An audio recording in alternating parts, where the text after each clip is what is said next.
नमस्कार, मैं अजय पाल सोनी एजुकेशन में आपका बहुत स्वागत करता हूं। और आज जो हमारे पास टॉपिक है जिसको हमने पिछले वीडियो में देखा, जिसको और भी आगे बढ़ाना है, और वो बहुत ही इंटरेस्टिंग सा एग्ज़ाम पॉइंट ऑफ व्यू से बहुत ही ज़्यादा इम्पॉर्टेंट और बहुत ही आसान अगर हम अच्छे से समझे तो वो हमारे पास है एडजेक्टिव। तो कहीं ना कहीं थोड़ा सा जो है आपको कुछ पॉइंट्स में मैं आपको रिवाइज़ करा देता हूँ और फिर हम आगे की तरफ बढ़ते हैं। हमने बोला कि एडजेक्टिव होता क्या है, तो हमने बोला एडजेक्टिव एक वर्ड होता है। कौन सा वर्ड? जो किसी भी नाउन या प्रोनाउन की क्वालिटी बताता है, उसको हम क्या कहते हैं? एडजेक्टिव। तो ये देखिए दो तरीके से बहुत इंपॉर्टेंट है। एक तो अगर आप जब खुद यूज़ कर रहे हैं, इसका मतलब है कोई नाउन या प्रोनाउन की क्वालिटी बताने के लिए जो वर्ड यूज़ कर रहे हैं, आपको क्लियर होना चाहिए कि वो एक एडजेक्टिव होना चाहिए। या फिर दूसरे फॉर्मेट में कहे तो एग्जाम पॉइंट ऑफ व्यू से देखें तो आपके सामने कोई क्वेश्चन पेपर है और उसके अंदर कोई सेंटेंस आप पढ़ रहे हैं, तो आपको कहीं ना कहीं ये क्लियर होना चाहिए कौन सा वर्ड एडजेक्टिव होगा, क्योंकि उस पर बेस्ड हमारे पास क्वेश्चंस आते हैं। तो हमने बोला कि एडजेक्टिव एक ऐसा वर्ड होता है जो नाउन और प्रोनाउन की क्वालिटी बताता है, और इसकी अलग अलग फॉर्म्स होती है। हर एक एडजेक्टिव की नहीं, लेकिन जनरली एडजेक्टिव की डिफरेंट फॉर्म्स होती है, और वो हमारे पास डिग्री के तौर पे हमारे लोगों के बीच में जानी जाती है। हमने बोला पॉजिटिव डिग्री, कंपैरेटिव डिग्री और सुपरलेटिव डिग्री। अब इसको और अगर हम डिफाइन करें आगे भी, तो हमने बोला पॉजिटिव डिग्री एक एडजेक्टिव की ऐसी फॉर्म को कहते हैं जब हम कोई भी सेंटेंस में उसका यूज़ करते हैं तो कोई कंपैरिजन नहीं करते हैं।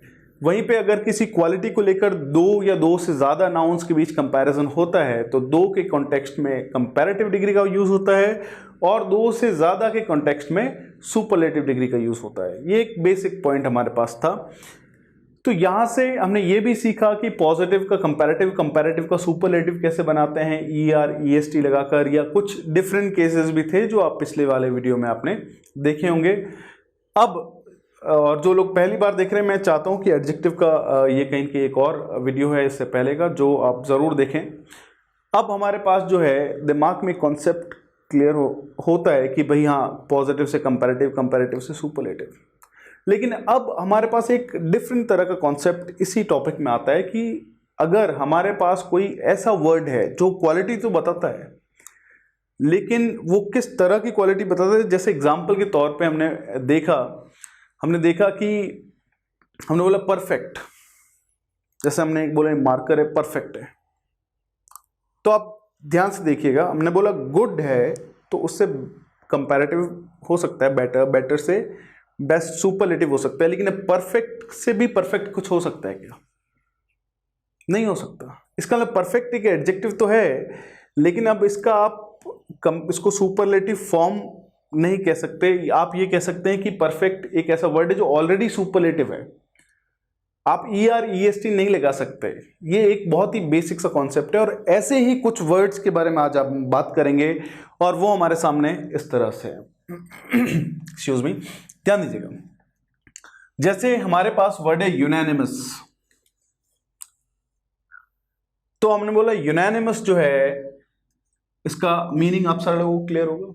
सर्वसम्मति जिसको हम कहते हैं, है ना। जैसे पार्लियामेंट में वोटिंग हुई, 100% जितने लोग थे सबने बोला ये बिल पास होना चाहिए। इसका मतलब कि वो बिल यूनानिमसली पास हुआ, या उस बिल की विशेषता क्या है कि वो यूनानिमस है, यानी एक मत है, सर्वसम्मत है।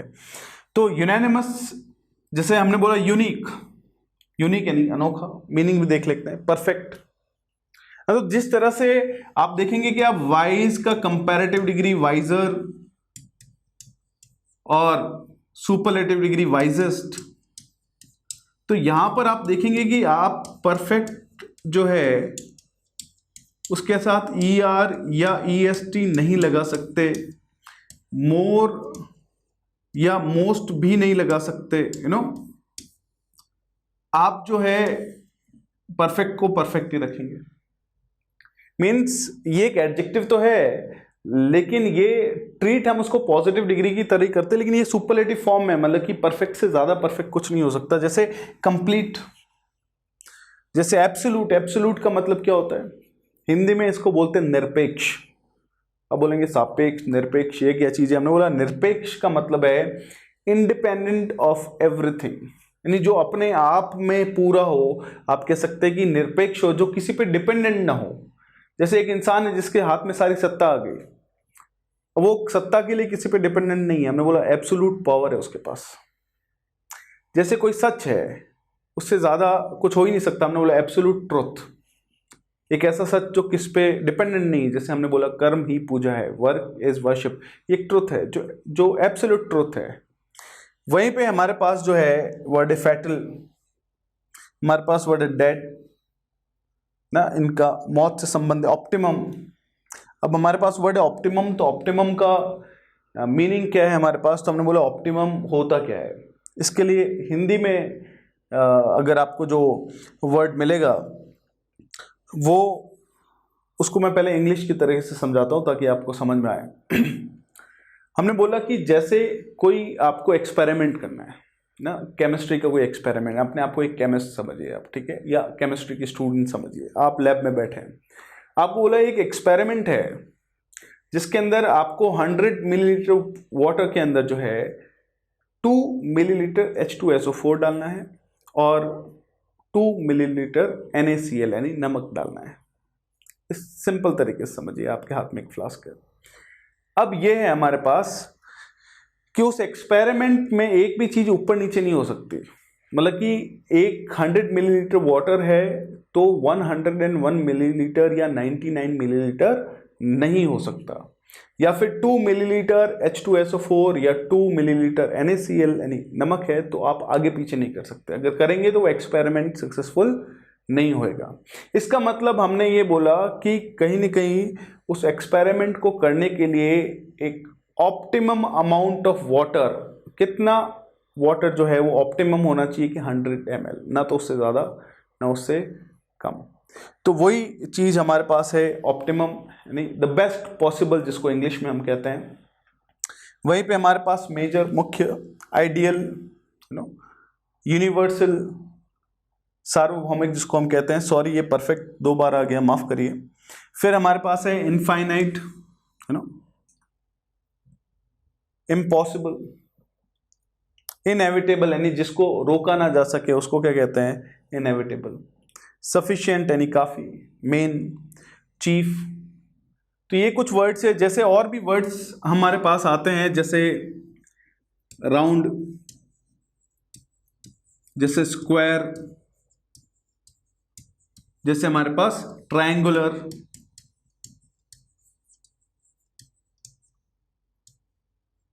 हमारे पास वर्ड आता है होल। तो आप देख सकते हैं हमारे पास कि हमारे पास जो है कहीं कहीं वर्ड आता है रेक्टेंगुलर।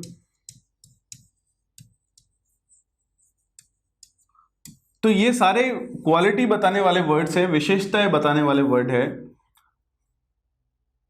लेकिन याद रखें कि इनके साथ मोर या मोस्ट या ER या EST जैसे वर्ड्स का प्रयोग ना करें। अगर किया गया है तो वो गलत है, और आपको पूछा गया है तो ध्यान रखें कि कभी भी इनके साथ ER EST ना लिखें। ये मतलब कि ये बहुत ही बेसिक सा क्वेश्चन इसके ऊपर बनता है।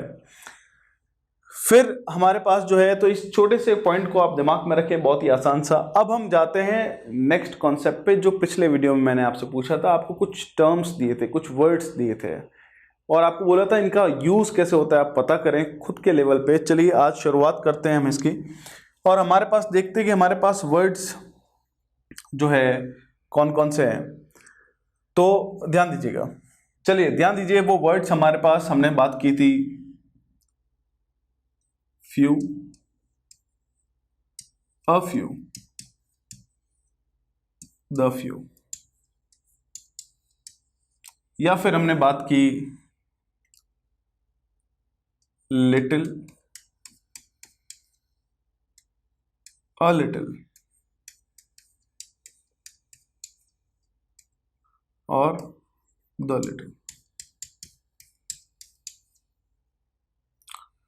अब हमारे पास जो पॉइंट है वो हमारे पास ये है कि इन वर्ड्स का यूज कैसे होता है, आपको किन किन चीजों का ध्यान रखना होता है, और किस तरह के बेस्ड क्वेश्चंस हमारे पास आते हैं ना, राइट। यही सिंपल सा एक हमारे पास अप्रोच रहना चाहिए एग्जाम पॉइंट ऑफ व्यू से हमेशा। तो यहाँ पर हमने कॉन्सेप्ट देखा कि फ्यू और लिटिल ऐसे वर्ड्स है जो किसी भी चीज की मात्रा या नंबर, क्वांटिटी और नंबर, मात्रा या संख्या को बताते हैं। मात्रा या संख्या को कैसे बताते हैं, तो एक्चुअली उसके लिए उसका मीनिंग देखना होगा। तो फ्यू और लिटिल दोनों का मीनिंग हमारे पास होता है क्या, थोड़ा, इन हिंदी। या इससे भी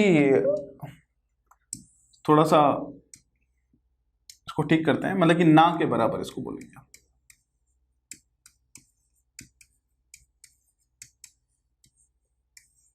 ठीक है, कॉन्सेप्ट आपको बहुत अच्छे से समझ में आ जाएगा। इसका मतलब होगा थोड़ा, और इसका जो है वो ये है ना के बराबर। तो देखिए अभी इसको अप्लाई करके हम सीखेंगे।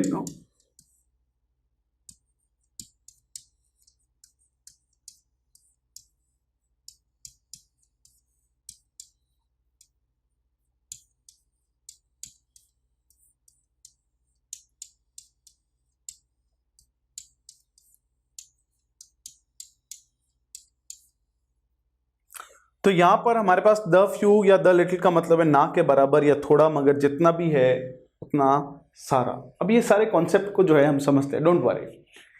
तो देखिए हमारे पास जो पॉइंट है वो हमारे पास ये है कि कोई भी चीज अगर मात्रा में ना के बराबर है, क्वांटिटी में ना के बराबर है, तो हम किसका यूज करेंगे, लिटिल का। ठीक है, तो स्टेप वाइज अभी एग्जांपल्स आएंगे, इनको अप्लाई करना है हमें, राइट। कोई भी चीज अगर नंबर्स में, संख्या में ना के बराबर है, तो हम किसका यूज करेंगे, फ्यू का। जैसे एग्जाम्पल के तौर पे हमारे पास जो है एग्जाम्पल आया कि आई हैव फ्यू रुपीस। और जब भी कोई चीज क्वांटिटी यानी मात्रा में, जैसे हमने बोला कि I have got little water, तो हम जो है फ्यू या लिटिल का यूज करेंगे। अगर कोई चीज मात्रा में थोड़ी है, जैसे हमने बोला कि I have a few rupees,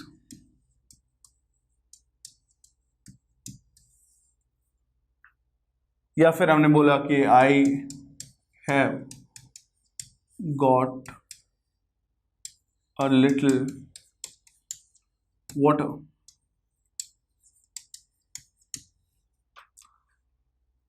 तो ये हिंदी वाली चीज मैं आपके लिए थोड़ा जो है किनके मिटा दे रहा हूं, क्योंकि मैं आपको आखिर में ये चीज समझा के आपको कोई रटने की जरूरत नहीं पड़ेगी, आपके लिए चीजें और भी आसान हो जाएगी। All you need is a little patience. Patience के साथ सारी चीजें आपके सामने क्लियर होगी। अब हमारे पास है कि जितना अवेलेबल है, चाहे वो थोड़ा है चाहे ना के बराबर है, सारे के जाने की बात करते हैं, तो हमारे पास द फ्यू द लिटिल।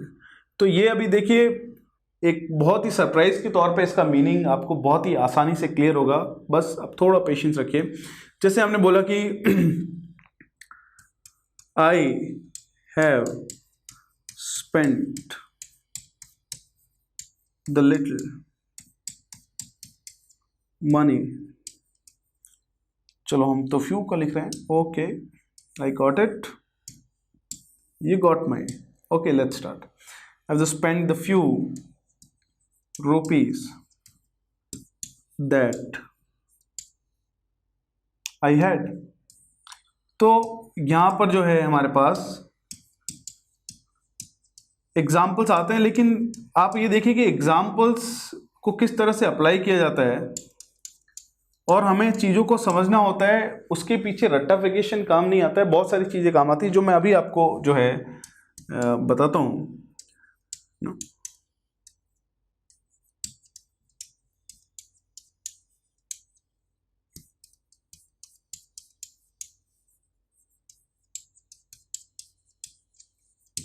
तो ध्यान दीजिए, हमारे पास जो है ये एग्जाम्पल्स आते हैं, हम एग्जाम्पल्स पढ़ते हैं, लेकिन कहीं ना कहीं सबसे इंपॉर्टेंट चीज़ जो हमारे दिमाग से रह जाती है वो है कहीं ना कहीं connection. And what has to be the connection, उसके लिए यहाँ पर सिर्फ एग्जाम्पल्स को हम विजुअली देखते हैं और यहाँ सीखने की टेक्निक्स को भी हम समझते हैं। ध्यान दीजिएगा कि किसी भी चीज़ को किस तरह सीखना चाहिए। तो इससे पहले जो लिखा है वो is the basic part, but still उसके बाद में विजुअलाइजेशन क्या होना चाहिए। जैसे एग्जांपल के तौर पे मेरे दिल में बहुत सारी इच्छाएं हैं, आपके दिल में भी होगी, और ऐसी बहुत सारी इच्छाएं हैं जिसके लिए पैसा भी लगता है।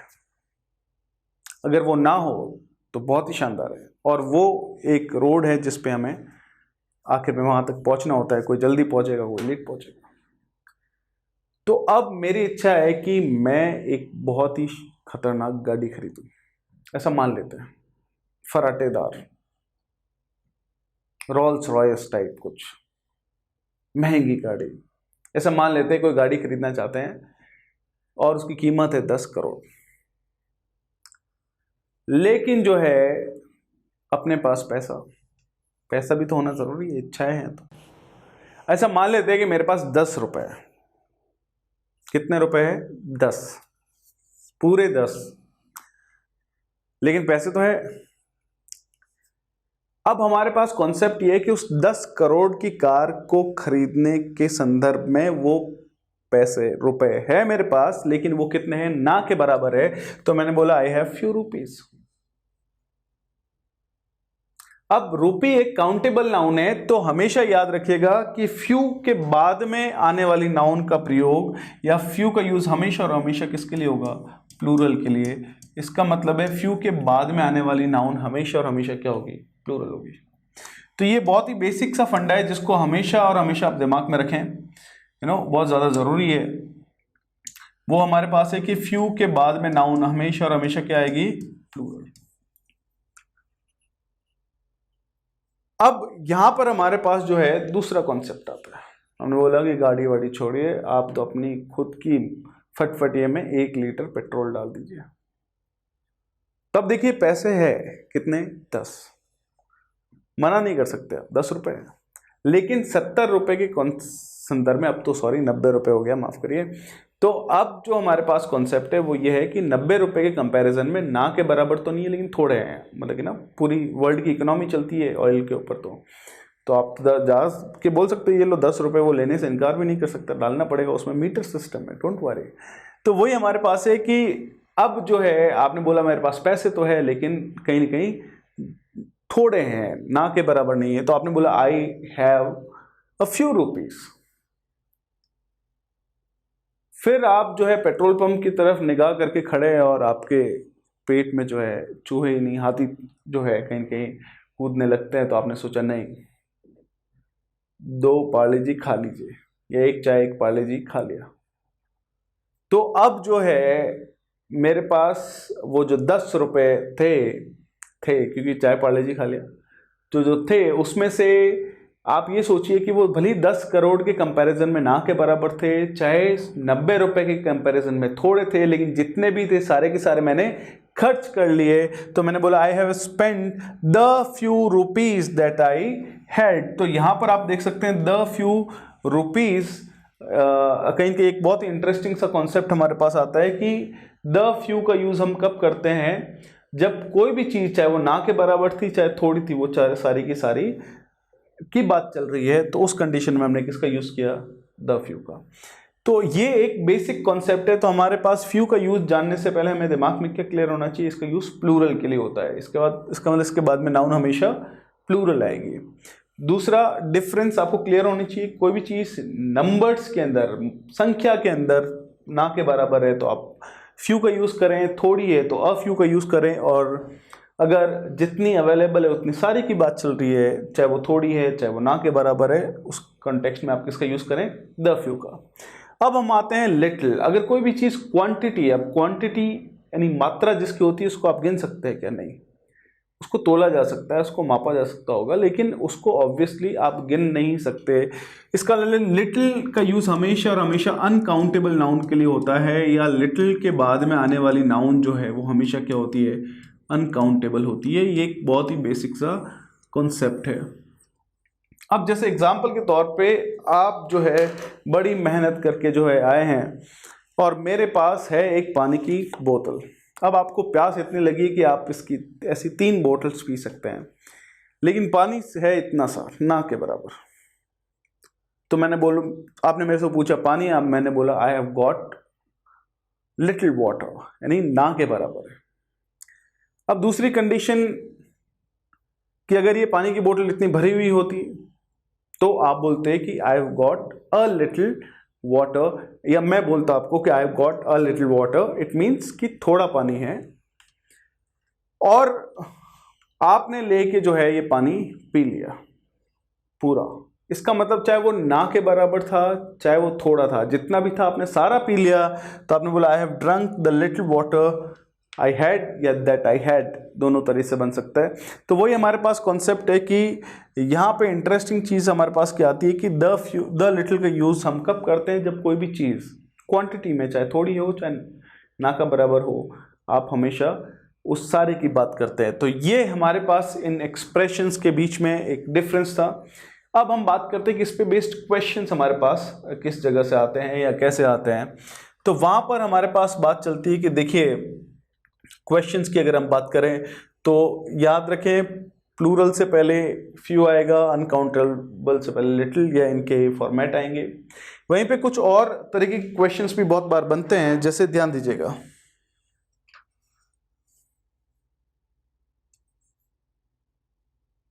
बहुत ही सिंपल सा एक कहावत है, उसकी बात करते हैं हम।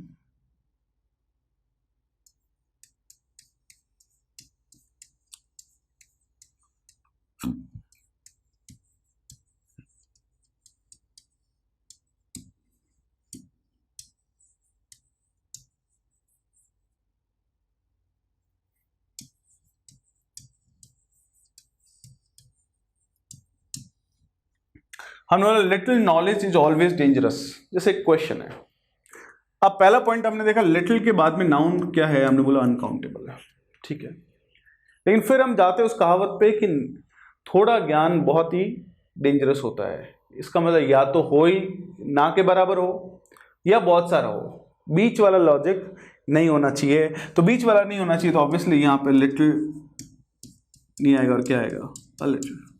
अगर ना के बराबर नॉलेज है तो भी दिक्कत नहीं है, ज़्यादा है तो भी दिक्कत नहीं है। डेंजरस कहाँ है, आधा अधूरा ज्ञान, इसका थोड़ा बहुत तो है। तो यहाँ पर आप देख सकते हैं कि little knowledge is always dangerous, तो यहाँ पर लिटिल गलत माना जाएगा। जैसे हमने बोला कि few women can keep secrets। अब ये बहुत ही सिंपल सा है कि ना के बराबर जो महिलाएं हैं वो किसी चीज़ को, अब जो है किसी राज को या किसी बात को जो है पचा सकती है, मतलब कि ये इसका मतलब आप सोसाइटी में रहते हैं, आपको क्लियर होगा। तो अब हमारे पास पॉइंट ये है कि इसमें गलती क्या है। तो हमने बोला कि देखिए फ्यू के बाद में प्लूरल नाउन है, और हमने बोला कि अलग अलग देखिए लोगों के पर्सपेक्टिव है। आई विश कि ये भी हट जाए, यू नो, और फ्यूचर में ऐसा हो, और ऑब्वियसली बहुत सारे सोसाइटी में चेंजेस आ रहे हैं जो बहुत ही शानदार है। लेकिन अभी के तौर पे ये इस चीज़ को ध्यान रखिए कि few women can keep secrets.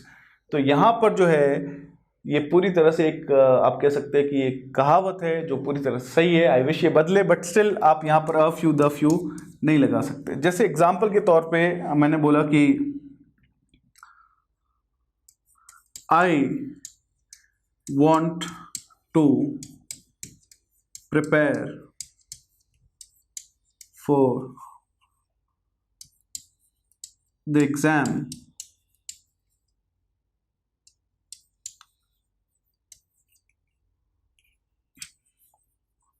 could you please lend me few books। जैसे बहुत ही बेसिक सा एग्जांपल आपके सामने कि मैं एग्जाम के लिए प्रिपेयर करना चाहता हूं, आप कृपा करके जो है मुझे थोड़ी ना के बराबर किताबें दे दीजिए, उधार दे दीजिए। उधार, या फिर आपके बड़े भाई है तो उनकी पुरानी जो बुक्स है वो भी मांग सकते हैं आप। तो क्या आप एग्जाम की प्रिपरेशन के लिए ना के बराबर बुक्स पढ़ेंगे? नहीं, ऑब्वियसली इस कंडीशन में थोड़ी बुक्स तो आप पढ़ेंगे, तो ऑब्वियसली फ्यू नहीं आएगा, और क्या आएगा, अ फ्यू आएगा। तो इस तरह के कॉन्सेप्ट में आप देखिए कि दो तरह के क्वेश्चंस बनते हैं। एक तो ये है कि जो फॉर्मूला बेस्ड है कि इसके बाद में अनकाउंटेबल आना ही आना है, इसके बाद में प्लूरल आना ही आना है, सिंगुलर नहीं आ सकता, नो। फ्यू के बाद अनकाउंटेबल भी नहीं लिख सकते हैं। दूसरा जो क्वेश्चन है वो आप ये देखिए कि जब तक कि आप सेंटेंस पढ़ेंगे नहीं, समझेंगे नहीं, तब तक क्लियर नहीं होगा। और इसीलिए दूसरे के लिए भी रेडी रहना है। पहला वाला तो आसान है, और वो हमारे पास सेंटेंस पढ़िए और देखिए उसका मीनिंग क्या निकल रहा है, और उसी मीनिंग के अंदर ही आपका आंसर छुपा हुआ होगा। So guys, there is no shortcut. और हार्ड वर्क में अगर हम बिलीव करते रहें और करते रहेंगे तो हमेशा बहुत शानदार करेंगे। चलिए, तो ये हमारे पास कुछ बेसिक कॉन्सेप्ट्स है जिनको आप दिमाग में रखें। Few, a few, the few, little, a little और द लिटिल। अब इसी चीज़ को हम थोड़ा सा और आगे बढ़ाते हैं और हमारे पास कॉन्सेप्ट आता है कि देखिए, फ्यू जो वर्ड है इसका ऑपोजिट है हमारे पास मैनी।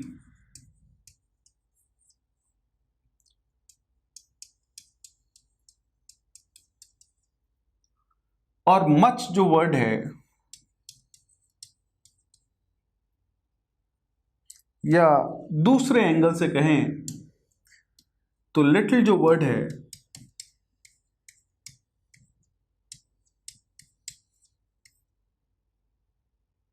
उसका ऑपोजिट है मच।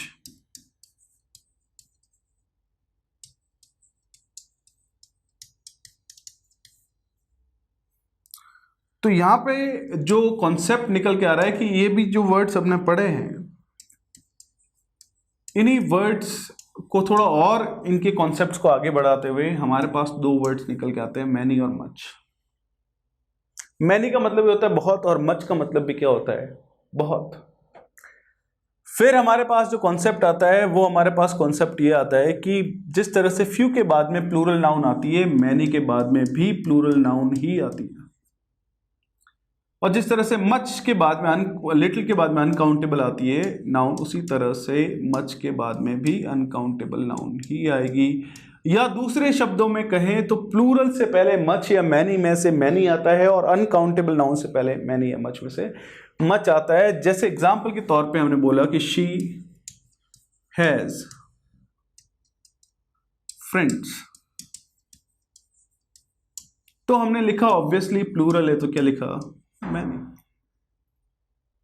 या फिर उसी तरह से जैसे हमने एक और चीज को देखा, हमने बोला कि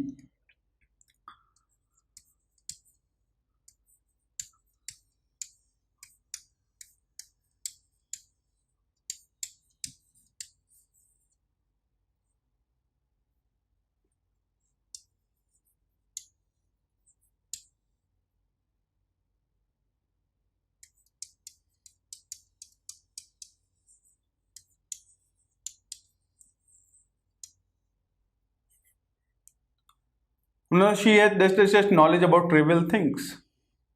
तो अब हमारे पास है कि नॉलेज अनकाउंटेबल नाउन है, तो ऑब्वियसली जो है हमारे पास क्या आ जाएगा, मच। ये एक बहुत ही बेसिक सा कॉन्सेप्ट है। तो इनके बाद में पूछा गया है कि किस तरह की नाउन आएगी, तो आपको क्लियर होना चाहिए।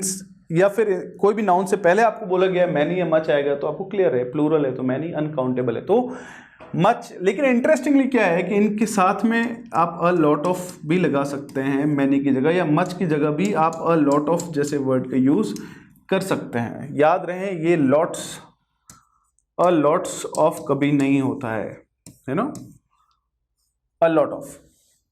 तो इंटरेस्टिंगली हमारे पास क्या है, कॉन्सेप्ट ये है कि आप चाहे तो she has a lot of friends भी लिख सकते हैं, शी हैज मैनी फ्रेंड्स भी लिख सकते हैं, she has much knowledge about trivial things भी लिख सकते हैं, she has a lot of knowledge about trivial things भी लिख सकते हैं।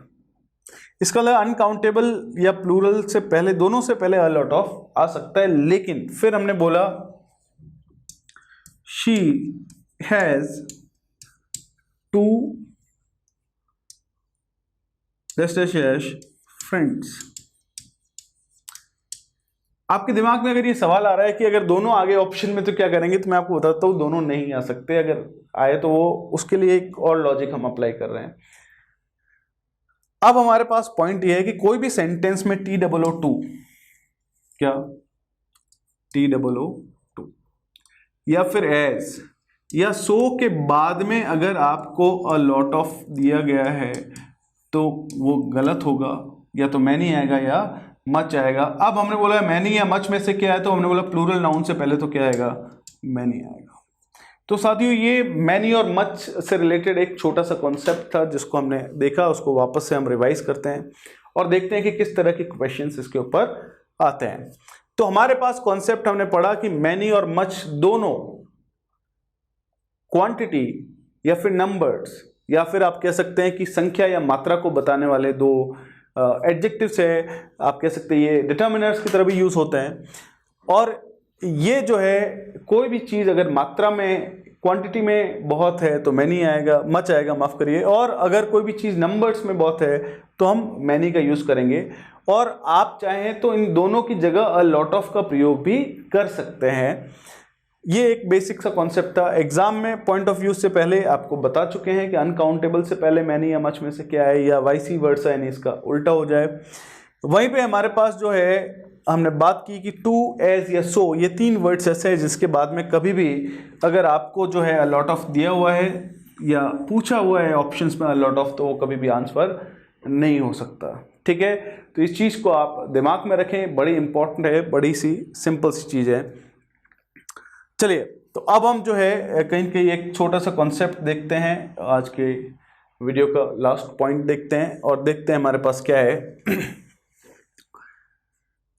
आप लोग जो है कहीं कहीं जब भी हम मैनी, मच या इन सारी चीज़ों की बात करते हैं तो वहाँ पर हमारे पास जो है कहीं कहीं वर्ड आता है लिटिल। तो लिटिल एक ऐसा वर्ड है जिसकी कंपैरेटिव डिग्री होती है क्या, लेस, और सुपरलेटिव डिग्री जो है वो हमारे पास होती है क्या, least.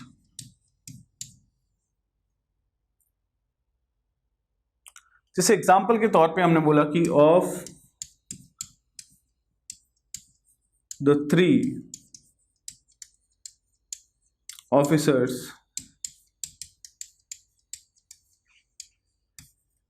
he is little experienced।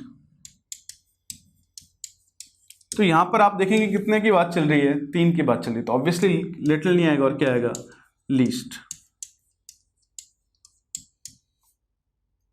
तो वही हमारे पास कॉन्सेप्ट है कि यहां पे ये भी ध्यान रखें, क्या ध्यान रखें कि लिटिल की कंपैरेटिव होती है लेस और सुपरलेटिव होती है लीस्ट। उसी तरह से फ्यू की कंपैरेटिव होती है क्या, फ्यूअर, और सुपरलेटिव होती है फ्यूएस्ट। उसी तरह से ये भी दिमाग में रखें कि मैनी या मच की कंपैरेटिव डिग्री होती है मोर और सुपरलेटिव डिग्री होती है मोस्ट। तो यहां पर आप देख सकते हैं कि कॉन्सेप्ट बहुत सिंपल सा है कि ये भी ध्यान रखें कि इनका यूज भी किस तरह से होता है। फ्यू, फ्यूअर, फ्यूएस्ट भी बनता है हमारे पास, मैनी या मच कंपैरेटिव डिग्री मोर और सुपरलेटिव डिग्री मोस्ट। इसके बारे में भी हम और बात करेंगे, लेकिन फिर यहां पर देखते हुए आपके दिमाग में एक छोटा सवाल आया होगा कि लीस्ट तो है लेकिन ये द क्यों लगाया।